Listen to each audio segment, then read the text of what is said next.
अस्सलाम वालेकुम जी। सब लोग कैसे हैं? ठीक ठाक खैरियत से हैं। आज हम जिस टॉपिक पे बात करना चाह रहे हैं वो है मेरे पास स्पैनिंग। अब फर्स्ट ऑफ़ ऑल तो हम इसको डिफ़ाइन करेंगे मेरे पास स्पैनिंग है क्या।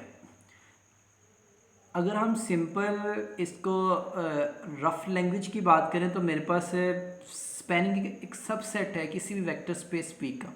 एक सबसेट है किसी भी वेक्टर स्पेस वी का। एक ऐसा सबसेट है जिसके अंदर जितने भी वेक्टर्स आ रहे हैं, अगर मैं उन तमाम के लीनियर्स कम्बिनेशन का आंसर निकालूं तो मेरे पास पूरी की पूरी वेक्टर स्पेस जनरेट हो जाएगी। अगर मैं इसको थ्योरेटिकली आपको समझाऊं तो ये क्या है, मेरे पास if set S is the subset of a vector space V, then every vector of a every vector in a set S can be written as a linear combination of a vector space V. Then you can say that S span V, S is a generator of V, S is a spanning set of V. अब हम इस पे बात करते हैं। Define if a set S is a subset of a vector space V, then S is a spanning set of a vector space V if every vector in a set S can be written as a linear combination of a vector space V. Same वही बात की है जो मैंने अभी बात की है। अब इसको हम डायग्राम के थ्रू मैंने जस्टिफाई करते हैं। अभी मैंने कहा क्या है, मैंने ये कहा कि मेरे पास सेट ऐसे कैसा सेट है जिसके अंदर जितने भी मेंबर्स आ रहे हैं, अगर मैं उन तमाम मेंबर्स का एक दूसरे के साथ लीनियर कम्बिनेशंस का आंसर फाइंड करूं तो वो आंसर्स मिलके जो स्पेस बनाएगा, अगर वो सारी की सारी वो वेक्टर स्पेस बना दे जिसका एस सबसेट था, तो हम कहेंगे कि ये जो एस है जिसकी वजह से सारी की सारी वेक्टर स्पेस जनरेट हुई है, हम कहेंगे कि ये जो एस है ये क्या है, उस वेक्टर स्पेस वी का स्पैनिंग सेट है। ये जो सेट एस है ये उस वेक्टर स्पेस वी को स्पैन कर रहा है। ये जो सेट एस है ये उसका क्या है, स्पैनिंग सेट है। ये उसका क्या है, जनरेटर है किसका, वेक्टर स्पेस वी का। ठीक है, तो ये बेटा मैंने एक वेक्टर स्पेस मैंने शो की है।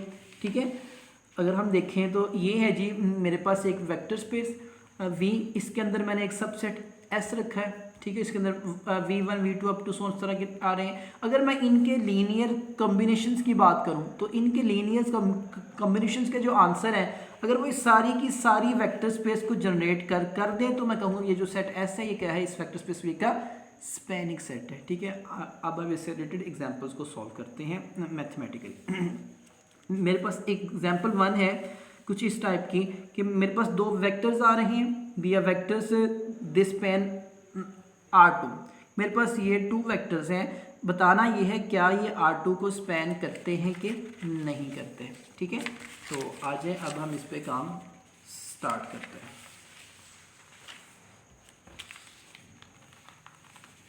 देखिए बेटा, अगर हम बेटा जी सपोज ये करेंगे, मेरे पास एक वेक्टर वी आ रहा है और मेरे पास एक वेक्टर V2 आ रहा है इस टाइप का, और मेरे पास मैंने एक वेक्टर खुद से सपोज किया R2 का जिसकी मेरे पास 2 डायमेंशन होनी चाहिए, मैंने उसको XY का नाम दे दिया। ठीक है, अब अगर मैं स्पैनिंग की डेफिनेशन पे आऊँ तो मैंने लिख ली है डेफिनेशन किसकी, लीनियर कॉम्बिनेशन की। वो क्या है, R2 is equal to C1 V1 plus C2 and V2 होगी। अब यहाँ मैं अपनी वैल्यूज पुट करूँगा V1 V2 और R2 की, इस टाइप की वैल्यूज पुट हो जाएंगी। जैसे ही ये मेरे पास वैल्यूज पुट हो जाएंगी, इसको मैं शिफ्ट करूँगा किसके अंदर, अपने ऑगमेंटेड मैट्रिक्स के अंदर। अब देखिएगा अब मैंने किया क्या, अब मैंने इसको शिफ्ट किया किसके अंदर, ऑगमेंटेड मैट्रिक्स के अंदर। ठीक है, तो यहाँ से ये 1 0 0 1 आ गया, यहाँ मेरे पास XY आ गया, और इसको मैंने किया है फर्दर सॉल्व। तो ये क्या है, मेरे पास एंट्री C1 की है, C2 की है, तो यहाँ से मैंने इसकी फर्स्ट एक इक्वेशन निकाली है, C1 plus 0 C2 is equal to X बन गई। यहाँ से मेरे पास C1 is equal to X आ गई, मेरे पास C1 की वैल्यू होगी। ऐसे ही मैंने जब R2 की बात की है तो यहाँ से मेरे पास क्या बनेगी, 0 C1 plus C2 is equal to Y, यहाँ से मेरे पास C2 is equal to Y आ जाएगा।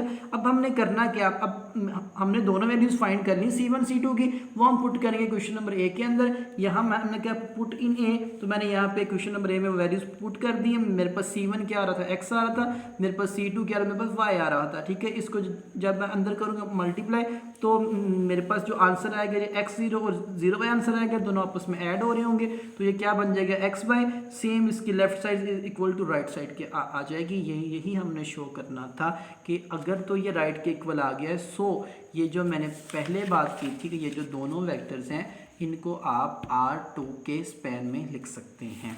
ठीक है, इससे नेक्स्ट टाइम डाटा अब सॉल्व करना स्टार्ट करते हैं।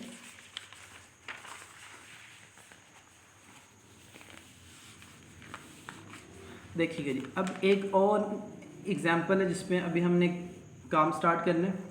तो मैंने बेटा मैंने R2 के अंदर कोई दो वेक्टर और ली। पहले मैंने बात की थी आइडेंटिकल वेक्टर्स की, अब मैंने कुछ वेक्टर्स कुछ और उठाए हैं, उसको शो करने के लिए क्या है उसको स्पैन करते हैं कि नहीं स्पैन करते। इसके लिए मैंने पहले V1 उठाया 3 4, फिर मैंने V2 उठाया 2 5। तो डिटरमाइन वेदर द स्पैन, क्या ये इस वेक्टर को स्पैन करते हैं कि नहीं। वहाँ क्या रहा था, R2 आ रहा था और वहाँ पे मैंने कोई नंबर फिक्स नहीं किया था, वहाँ मैंने नंबर जनरल लेट किया था XY, यहाँ मैंने फिक्स कर दिया 61 और 107। क्या इसको स्पैन करता है कि नहीं करता। तो ये हमने काम चेक करना है, बिल्कुल वही काम करेंगे by the definition of linear combination. मैंने ये वाला काम किया, V is equal to A1 V1 plus A2 and V2। यहाँ पे मैंने इनकी वैल्यू से रिप्लेस कर दी। यहाँ पे V आ जाएगा, यहाँ पे V1 आ जाएगा, यहाँ पे V2 आ जाएगा। इसको मैं कन्वर्ट करूँगा किसके अंदर, अपने ऑगमेंटेड मैट्रिक्स के अंदर। तो वहाँ से मेरे पास ये वाला मैट्रिक्स जनरेट होगा, इसको अब मैं कन्वर्ट करूँगा रिड्यूस एचेलॉन फॉर्म के अंदर। ठीक है, तो ये मैंने ऑपरेशन लगाया। मेरे पास पहले क्या आ रहा था, 3 आ रहा था, मेरे पास 4 आ रहा था, तो मैंने इस पर ऑपरेशन लगाया C1 माइनस का C2। वहाँ से मेरे पास ये जो पहले क्या था 1 और -1 जनरेट हो जाएगा, बाकी सब वैसे के वैसे आ जाएंगे। इससे आगे मैंने 1 को -1 को मैंने बनाना था 0, तो मैंने ऑपरेशन क्या लगाया R2 प्लस R1, ये 0 बन गया।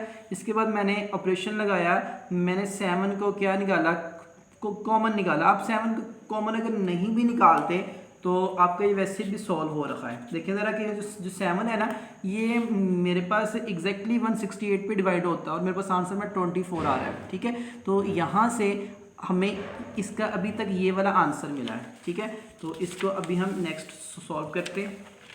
ज़रा देखिएगा, ये देखिए बेटा,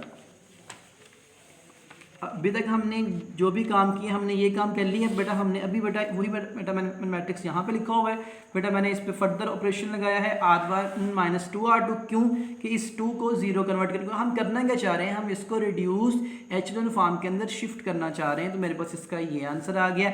अब ये जो मेरे पास आंसर आया है, ये इसकी जो फर्स्ट कॉलम है ये क्या होता है, A1 के लिए होता है, सेकेंड A2 के लिए होता है। यहाँ से मैं अपने इक्वेशन से निकालूंगा, तो मेरे पास फर्स्ट रो की इक्वेशन क्या आएगी, A1 plus 0A2 is equal to 13 आएगी। और जो मेरे पास A1 है मेरे पास इज इक्वल 13 आ गया। अगर मैं यहाँ से देखूँ R2 की बात करूँ, मेरे पास क्या आएगा, 0A1 plus A2 is equal 24 आएगा। यहाँ से मेरे पास A2 इज इक्वल टू 24 आ जाएगा। ठीक है, अब मैं ये वैल्यूज सारी की सारी पुट करूँगा अपनी इक्वेशन अल्फा के अंदर। मेरे पास अल्फा क्या थी, मेरे पास अल्फा थी जी V is equal to A1 V1 plus A2 and V2। यहाँ पे अब मैं वैल्यूज़ को रिप्लेस करूँगा, ये मेरे पास सेम वही इक्वेशन आ गई। यहाँ से मैंने V रिप्लेस किया, मैंने A की वैल्यू अभी फाइंड की वो रिप्लेस की, V1 रिप्लेस की, V2 A2 एंड V2 मैंने रिप्लेस किया। इसको मैंने अब सॉल्व किया, ये दोनों आपस में ऐड हो रहे थे। तो जैसे ही मैंने इन दोनों को आपस में ऐड किया, देखें लेफ्ट का जो आंसर है वो राइट के इक्वल नहीं आया।